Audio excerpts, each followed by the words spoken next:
never denied you, and you let all this happen to me. And I got super ticked off. And I said, you come down right here, right now, and I'll spit in your face and beat the crap out of you. Like, I'm so sick of all of this. It's like, this is your fault. You let it all happen. And I was angry and crying.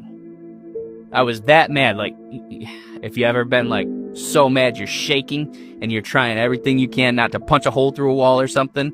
And so my TV comes on and it comes on to TBN, which the signal is so bad that it's black and white and fuzzy, but I can see the picture and I can hear it. And Joseph Prince is on, and he's talking about backslidden Christians. Maybe you said, or he said, maybe you said a prayer at a bus stop when you were 16, but you've gotten into drugs and alcohol. And he just listed all this stuff, and he's like, it's not God's fault. You chose to be in this place. And he said all these things that I had just trashed God over. And he led the sinner's prayer and said,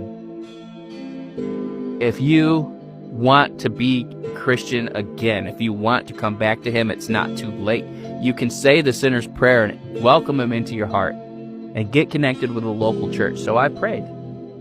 And I said, Jesus, I'm so sorry. And this time I was crying. I said, Jesus, I'm so sorry. It's not your fault. I did this. I let my life get like this. I'm sorry for accusing you. Please, Jesus, get me out of this house, out of this mess, away from drugs and alcohol, away from these people. Get me to church and get me a job, and I will never turn my back on you. I didn't give him a time frame. I didn't give him a timeline. None of that. I'm just trying to keep it together here. I didn't give him a timeline. I didn't even know what to expect. I just prayed. I just prayed what I felt in my heart. Do this for me. I got up, I lit up a cigarette, and I get a phone call on my little crappy $20 flip phone that I had at the time, because this is 2009.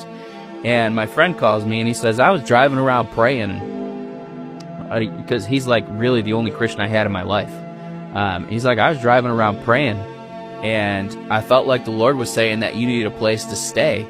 So I talked to my wife, and she said that you can come stay with us if you want. You can come stay with us. Does that ring a bell with you? And I was like, as a matter of fact, I'm just praying, and I asked God to get me out of this situation. And he goes, well, come stay with us. I'll help you find a job. We'll start going to church together, and we'll get your life back on track. And I said, oh, that's great. When can we meet up? And he said, I'm in your driveway right now.